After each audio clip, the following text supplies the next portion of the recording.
오늘의 주제는 환율입니다. 뉴스에 항상 나오는데 볼 때마다 항상 헷갈리는 개념이 환율이죠.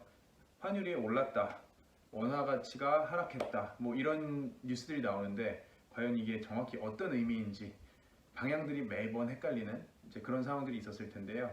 어려운 이론 말고 실제로 어떤 의미인지 좀 더 경험적으로 제가 설명을 해드리겠습니다.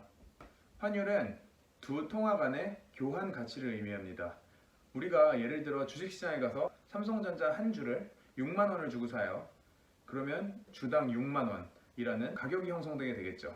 이런 식으로 모든 거래에는 가격이라는 게 형성되게 되는데 두 통화 간의 거래 가격을 환율이라고 보시면 되고요.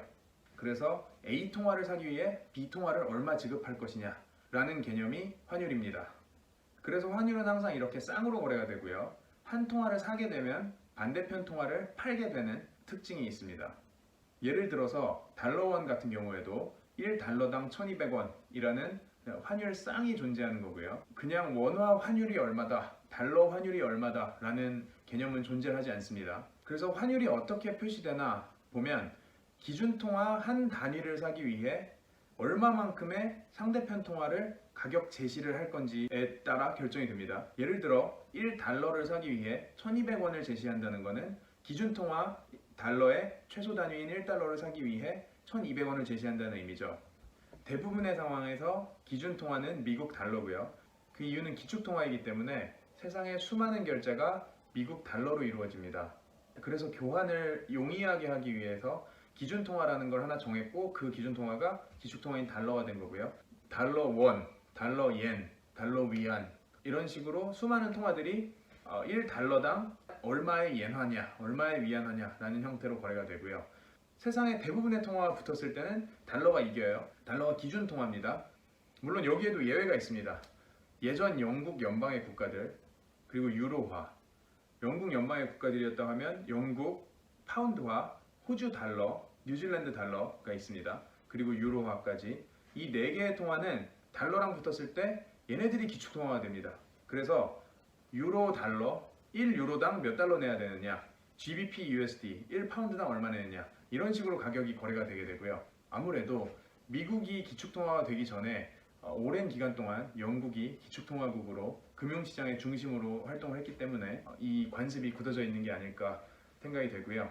자, 그리고 여기서 드는 질문이 나는 달러도 아니고 유로도 아니고 그렇다고 영국령 국가도 아니고 예를 들어서 나는 엔화가 필요한데 엔화 환율은 어떻게 고시되는지 궁금증이 들겠죠. 소수의 예외를 존재하고는 모두 기준 통화를 거쳐서 이루어집니다. 무슨 말이냐면 원화를 엔화로 바꾸고 싶은 경우에도 내가 원화 갖고 있고 네가 엔화 갖고 있으니까 둘이 바꾸자 라는, 물론 이거 명동에 가면은 바꿀 수는 있겠죠. 근데 금융시장에서 대부분의 통화가 거래되는 거는 저의 원화를 금융기관에 가서 달러로 바꾸고 그 바꾼 달러를 다시 엔화로 바꾸는 두 번의 과정이 생략되어 있습니다. 그래서 이 옌 원 환율, 위안화 원 환율 같은 이종 통화, 기준 통화가 아닌 통화들 간의 거래를 이종 통화 거래라고 하는데요. 이 이종 통화 거래에서는 거래가 두 번 일어난다는 것을 생각하시면 되고요. 그 말인즉슨 수수료도 두 번 떼이고 있다는 거라고 생각하시면 되겠죠. 그래서 환율이 올랐을 때 내 원화 가치가 어떻게 되는지가 사실 가장 큰 궁금증이죠. 환율이 오른다는 것은 기준 통화의 가치가 올라간다는 것을 의미해요. 예를 들어서 달러원 환율이 1,100원이었다가 1,200원으로 올랐다고 해봅시다. 실제로 코로나 사태 이후로 1,200원까지 지금 올라 있는 상태죠. 달러원 환율이 1,100에서 1,200으로 올랐다는 것은 1달러를 사기 위해서 1,100원을 내다가 이제 1,200원을 내야 된다는 거예요. 달러의 가치가 상승한 거죠. 더 많은 비싼 돈을 주고 사야 되니까. 원화 가치는 하락한 거고요. 그래서 다시 정리하자면 환율이 올랐다, 기준 통화 가치가 올랐다 라는 거고 상대방 가격 제시 통화의 가치는 떨어졌다 라는 의미라고 보시면 됩니다. 그래서 이 환율이라는 게 어떻게 결정되는지 알아보면 크게 두 가지로 설명할 수 있을 것 같아요. 첫 번째는 펀더멘탈, 두 번째는 수급입니다. 펀더멘탈이라고 하면 경제 기초 체력을 의미해요. 그래서 이 펀더멘탈이 환율의 자릿수를 정한다고 보시면 될 것 같습니다. 예를 들어 달러원의 경우 1달러가 100원일지 1000원 수준일지 아니면 만원 수준일지를 결정하는 게 이 두 국가 간의 기초 체력의 비교라고 보시면 될 것 같고요. 수급 같은 경우에는 1,000원 언저리에서 결정된 환율이 1,200원이 될지 800원이 될지 이 진폭을 결정하는 게 수급이라고 보시면 됩니다. 펀더멘탈에 대해서 더 자세히 말씀을 드리자면 경제 기초 체력이라고 했잖아요. 물가 상승률, 경제 성장률, 경상수지들 이런 많은 경제 지표들이 그 국가의 펀더멘탈을 설명해 준다고 할 수 있고요. 그래서 펀더멘탈이라는 거는 통화의 각 발행국인, 발행 주체인 두 국가의 경제 기초 체력이 어느 정도 수준에서 비교되느냐에 따라 가치 교환율이 결정된다고 볼 수 있고요. 예를 들어서 한국의 경제 성장률, 물가 상승률, 무역 수지 흑자가 계속해서 이어진다고 해봅시다. 그러면 펀더멘탈상으로 한국의 경제 기초 체력이 올라가 있는 상태죠. 이런 상황에서는 원화의 가치가 많이 올라가 있는 상태라고 볼 수 있습니다. 그렇기 때문에 펀더멘탈상 달러원 환율이 떨어지게 되겠죠.